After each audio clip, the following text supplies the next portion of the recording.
Hello friends, welcome to my YouTube channel Nurses Education. This is Community Health Nursing topic part 1. Question number 1 is the organized community efforts that promote health and prolong life are means किसी भी community का organise effort जो कि promote करता है health को और life को, वो क्या होगा? ऑप्शन ए है control of communicable disease infections, B improved environment, access to safe water and sanitation. Option C personal hygiene improvement through education, and option D all of the above. So friends, इसका right answer होगा all of the above. Option A है control of communicable infection. Communicable infection का भी control करेगी community, और improve environment sanitation भी, water sanitation भी improve करेगी, और पर्सनल हाइजीन इम्प्रूवमेंट भी करेगी एजुकेशन के through. So the right answer is all of the above. चलिए अब हम नेक्स्ट क्वेश्चन की तरफ चलते हैं. The next question is Ayurveda and सिद्धा systems of medicine came into existence in. Ayurveda और सिद्ध सिस्टम कब आया था? ऑप्शन ए है 1400 before Christ, and option B है 1300 before Christ, and option C है 1000 before Christ, and option D 1100 before Christ. So इसका राइट आंसर है option A 1400 before Christ. So अब एलोपैथी मेडिसिन कब आया था? एलोपैथी आया था अर्ली 19th सेंचुरी में. और एक होता है होम्योपैथी कब आया था? होम्योपैथी आया था 1796 में. सो ये याद रखिए, ये कभी भी पूछ सकते हैं कम्युनिटी के क्वेश्चन एग्ज़ाम में. चलिए हम नेक्स्ट क्वेश्चन में चलते हैं. Question number 3. The Greek system of medicine known as Unani was introduced by. Unani system किसके द्वारा दिया गया था? Option A Muslims, option B Christians, option C Parsis, option D Sikhs. तो यूनानी सिस्टम दिया गया था ऑप्शन ए मुस्लिम के द्वारा दिया गया था. This is the right answer. चलिए next question number 4. Bhore committee was constituted in. Option A Bhore committee कब कॉन्स्टिट्यूट हुई थी? Option A 1943, option B 1946, option C 1942, and option D 1941. Friends, ये क्वेश्चन बहुत इंपॉर्टेंट है क्योंकि इसमें दो ऑप्शंस ऐसे हैं जिसमें लोग कंफ्यूज हो जाते हैं. तो इसका राइट आंसर है 1943. तो भोर कमेटी कॉन्स्टिट्यूट हुई थी 1943 में, और इन्होंने अपनी रिपोर्ट सबमिट की थी 1946 में. और इस कमेटी के चेयरमैन थे सर जोसेफ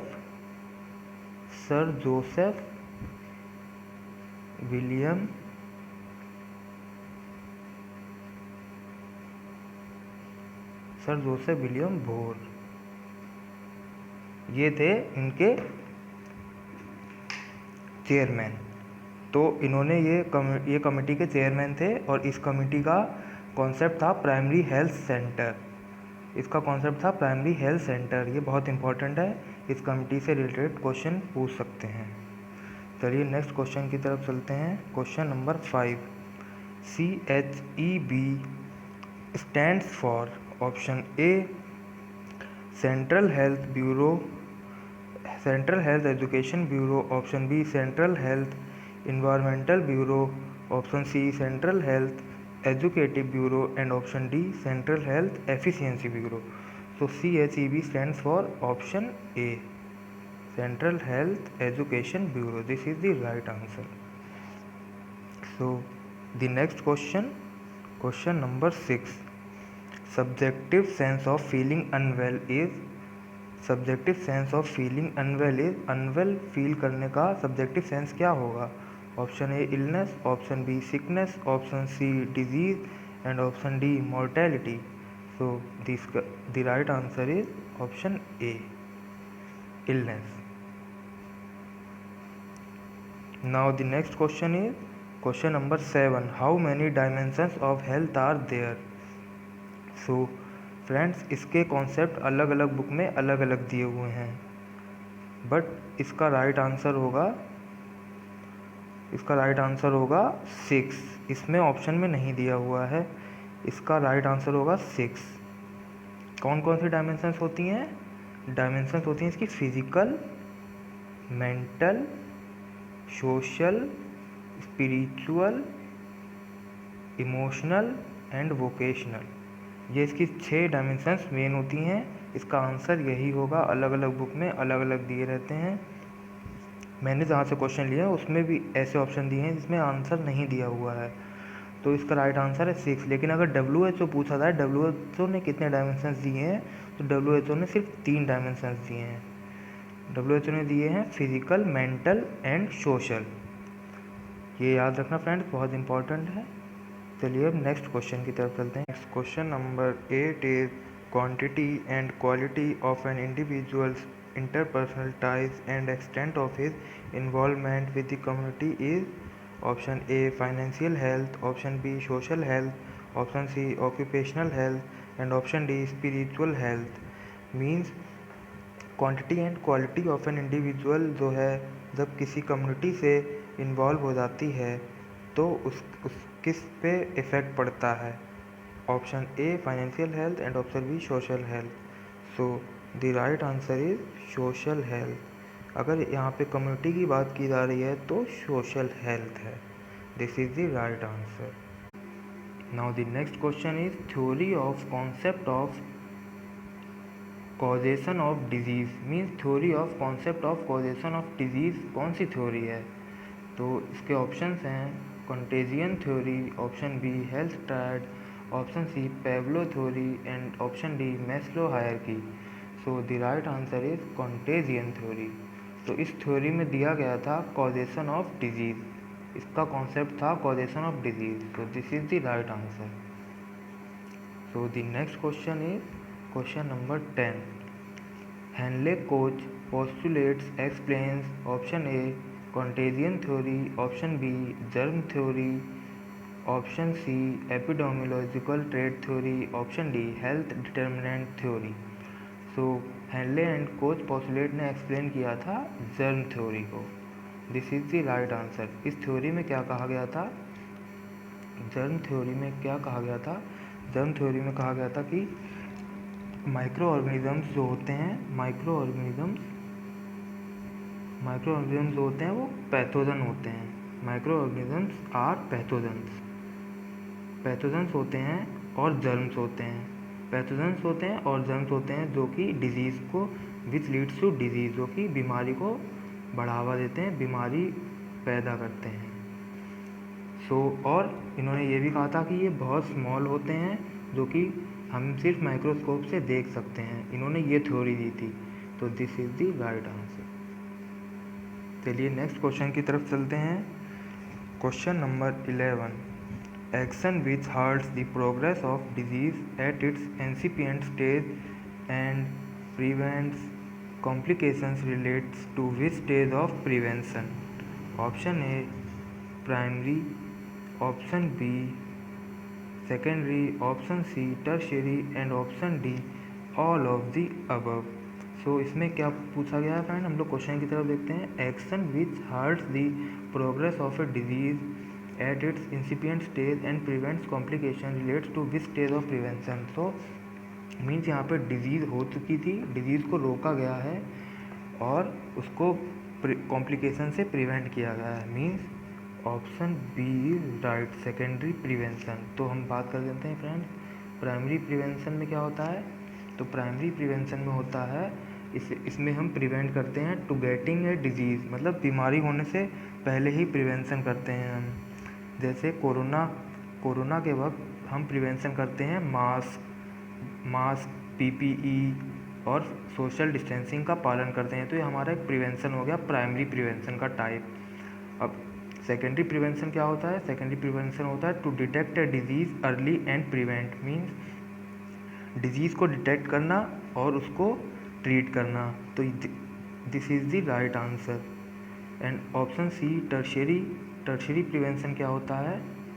टर्शियरी प्रिवेंशन होता है improve quality of life means इसमें डिजीज़ जो होती है बहुत सीवियर होती है, तो इसमें टर्शियरी प्रिवेंशन में क्या करा जाता है, improve quality of life and reduce symptoms of disease means quality of life को इम्प्रूव करते हैं और जो क्या कहते हैं लक्षण होते हैं बीमारी के उसको कम करते हैं। So the next question is the actual loss or damage of a part of body anatomy or an aberration of the physiological functions that occurs consequent to a disease is known as option A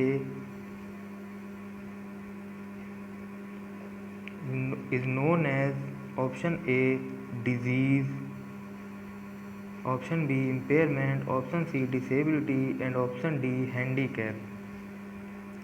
So इस question में क्या दिया गया है, actual loss और damage of a part of body anatomy और an abrasion of the physiological function means body का part damage है और फिजियोलॉजिकल फंक्शंस डैमेज है, तो इसमें से कौन सा फंक्शन कॉन्सिक्वेंट डिजीज़ हो सकता है, तो इसका ऑप्शन है, इसका राइट आंसर है ऑप्शन बी इम्पेयरमेंट। तो इम्पेयरमेंट मीन्स इसमें क्या होता है, इसमें होता है it is the state, impairment क्या होता है, it is the state of having a physical और mental condition part of body और brain does not work properly means physical और मेंटल कंडीशन में से कोई सा भी एक पार्ट ऐसा होता है जो कि वर्क नहीं करता है, तो इसको हम कहते हैं impairment. So this is the right answer. Question number 13, this is last question.